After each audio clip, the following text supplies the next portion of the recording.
en langue nationale, après vraiment la déclinaison de mon message aux leaders. À présent, nous sommes dans la dernière séquence. Nous invitons le président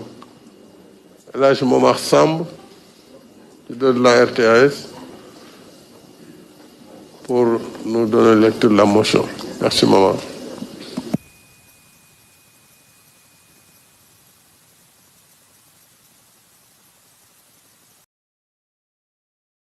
D'accord, merci beaucoup. Merci, Président. Je m'en vais vous lire le projet de résolution. Le 9 septembre 2023,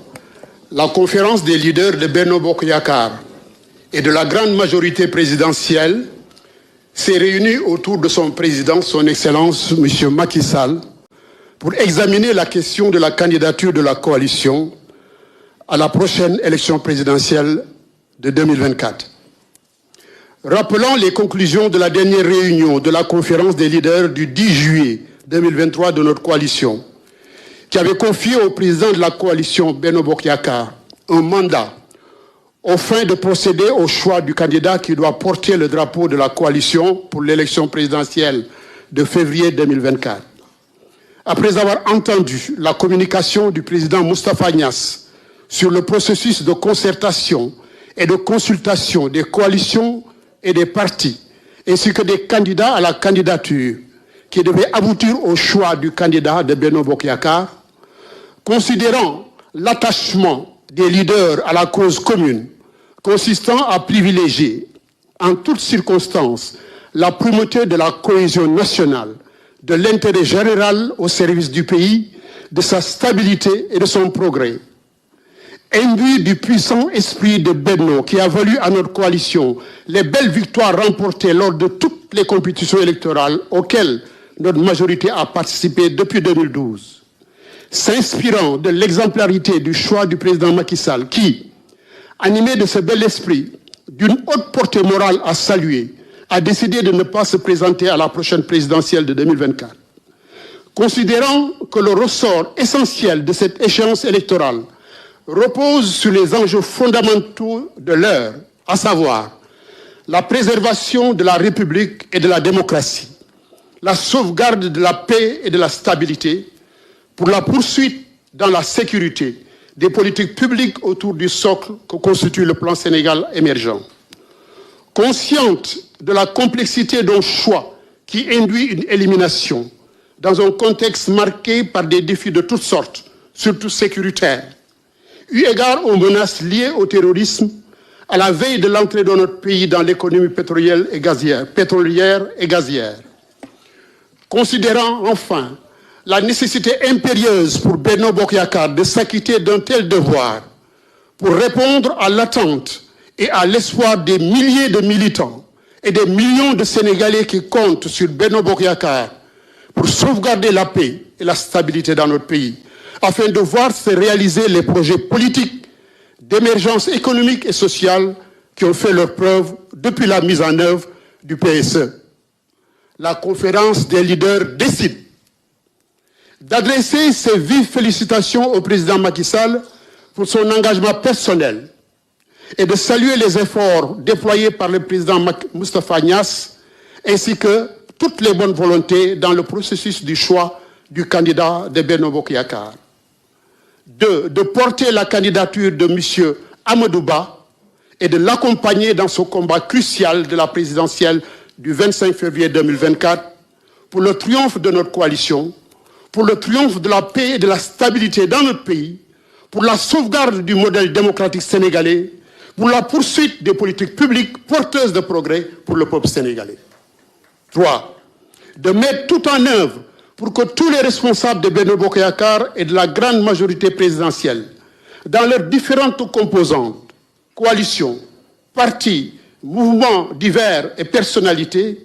s'emploient à renforcer leur unité et à faire corps avec le candidat retenu afin d'assurer la victoire de notre coalition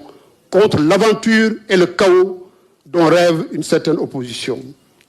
La conférence des leaders exhorte le candidat désigné à faire preuve d'ouverture et d'esprit d'écoute pour rassembler toutes les forces de la coalition et faire triompher à nouveau Benno Bokk Yakaar au premier tour, grâce au soutien permanent du peuple lors de toutes les échéances électorales depuis 2012. Vive Benno Bokk Yakaar, vive la République, vive le Sénégal, en avant pour la victoire. Momar en wolof bi foog nga mooñaale ko si wolof. Ah wolof moom dina xaw a doy waar. waaw ginnaaw ba ñu dajee tey jii 9 septembre 2023 mbooloom conférence yi xam ne des leaders mooy ñi jiite coalition yi ci benn ak parti yi ci Benno Bokk Yaakaar daje ci ginnaaw sunu président coalition son excellence Macky Sall te li ñu dajale yëpp mooy fexe jëm ci liy tànn sunu candidat ci élection bii ñëw février 2024 ginnaaw ba ñu fàttalee liñ fi jàppoon keroog bi ñu fi dajee le 10 juillet mu di ñu jox mandat président coalition bi ngir mu tànnal ñu candidat boo xam ne mooy doon suñu mbër ci élection yii ñëw ginnaaw ba ñu déggee li président Moustapha Niass wax ci mbir mi niñ ko doxalee niñ ko tëralee ak daje yu ñu am waxtaan yi diisoo yi ngir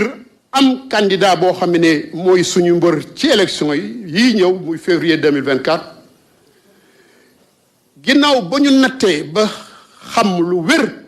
ne leader yépp wax dëgg yàlla lii leen yitteel mooy Sénégal li leen yitteel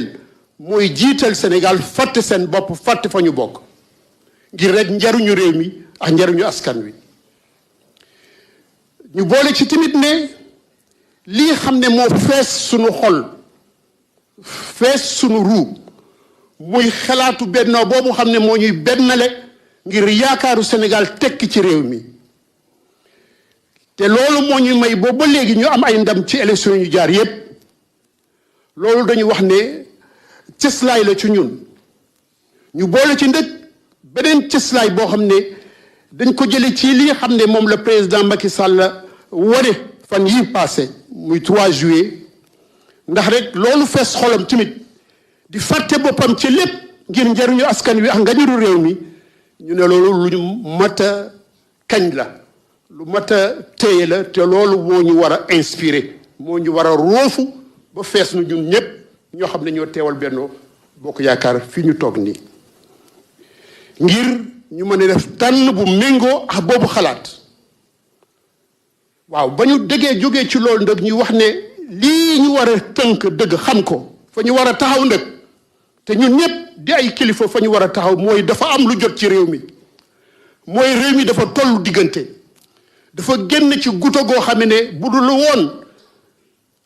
politique sécuritaire ak politique yeneen yi xam ne moom la président Macky dugal ci réew mi ak force de défense et de sécurité bu sàggantul Sénégal doon na nërmeelu bu ñu jógee ci loolu nag lii ñu war ñun ñëpp mooy nan la ñuy fexe ba préserver maanaam sauver Sénégal génn ko ci tolof tolof yooyu ñu mën a sauvegarder la République sauvegarder la démocratie sauvegarder jàmm ji ak salaam ji ñu am ci réew mi ak dal gi loolu mu war a nekk suñu itte ñun ñëpp fàtte lépp fàtte seen bopp fàtte seen ambition li ñu war a itteel yëpp di nan la ñu fexe ba génn Sénégal ba aar ko ci lii xam ne moo koy yoot te mu wër Sénégal wër àdduna bi te ñun gis nañu ku nekk yëg nga ngelawu musiba boobu ni mu dale ci réew mi mois de juin bi passé bu ñu gisee loolu yëpp nag ñu xam ne tànn lu jafe la te tànneef bu ne day wund de am na ñooy bàyyi bu ko defee ñun ñëpp bu ñu tënkoo ci li xam ne mooy tolluwaayu réew mi ak li ñu war a ñàkk réew mi dinañ xam ne li am solo tigi mooy ñu fexe loolu ñàkk boobu nekk ñàkk bu wér bu dëgër bu ñëpp téye ñëpp ñu bokk ci Benno Bokk Yaakaar ndax tamit ñu dugg ci jamono boo xam ne Sénégal day exploiter pétrole am ak gazam te loolu fu mu mës a jub ci àdduna bi surtout ci Afrique musiba tàkk na fa. bu ko defee nag ginnaaw ba lu mënul ñàkk mooy war nañu am candidat war nañu am mbër ci élection yi ñëw te wax dëgg yàlla xaar bi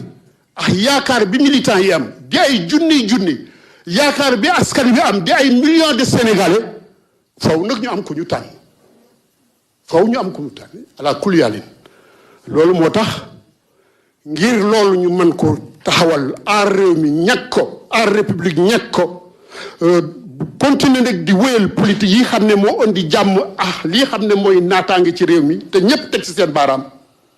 faw nag ñu tànn koo xam ne mën na yóbbu loolu ci jàmm salaam ak dal loolu moo tax conférence des leaders yi wax ne ñoom li ñu jëkk a def mooy ñu ngi féliciter ñu ngi sant président de la république ci taxawaayam ndax dugal na boppam ci mbir yi ci lu wér te bàyyiwul dara di tamit kañ di saluer li xam ne moom mooy liggéeyu président Niass Moustapha Niass ngir fexe ba rafetal mbir yi mu jaar noo xamee ne ñépp wax dëgg yàlla seen xel dina dal ba ñu am tànneef bu wér di wax ne jël nañ nag sunu candidat sunu mbër feeñ na muy kan muy monsieur Amadou Ba ñu fas yéene nag ànd ak moom gunge ko ci xeex bi xam ne mooy ñëw ngir coalition Benno Bokk Yaakaar mën a am ndam ci xeex boobu ngir jàmm mën a taxaw ci réew mi ngir dal mën a am ci réew mi ngir ñu mën a aar ñett ba suqali li xam ne mooy suñu modèle de démocratie te réew yépp ànd naw ko ngir ñu mën a continuer gu wéyal nag politique yi xam ne mooy indi jàmm mooy indi naataange moo indi tawféex ci askanu Sénégal waaw ñu teg ci nag ñetteel bi mooy ñun ñëpp nag ñu war a wakkirlu nag ànd ñun ñëpp responsable Benno Bokk Yaakaar yëpp ak grande majorité muy parti muy coalition muy mouvement muy personnalité ak ñu mën a doon ñu dooleel ànd bi nag dëgëral ànd bi dëgëral benno bi dëgëral booloo bi mu àndax lu wér nag lu dëggu suñu xol ak suñu yóor ak suñu ruu ngir ñu ma àndax kand bi téye ko ba mu mën a am ndam ci élection yi ñëw bu ko defee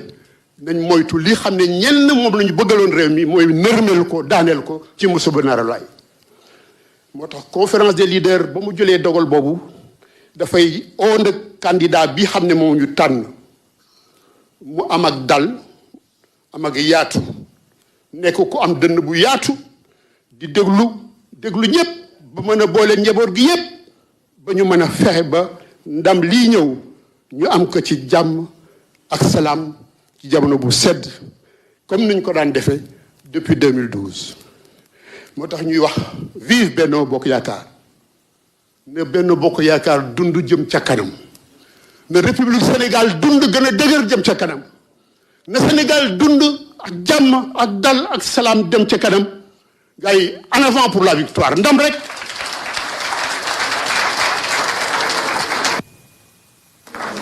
Merci beaucoup. Là, du moment, on savait qu'un bon lébou, votre Wolof serait succulent. Merci beaucoup pour cette lecture en deux phases de cette motion de la conférence des leaders. Un dernier point pour le président Niass, une information avant de lever la séance. Voilà, merci Monsieur le Président. Il est demandé à tous les membres du CEP élargi de Benno Bokk Yaakaar et au staff des porte-paroles de Benno de bien vouloir rester en salle pour une réunion immédiate qui sera consacrée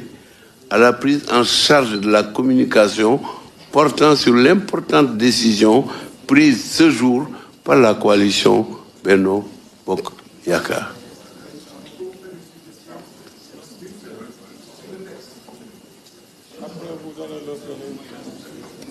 Monsieur le Président, vous veuillez m'excuser. Monsieur le Président, depuis plusieurs mois,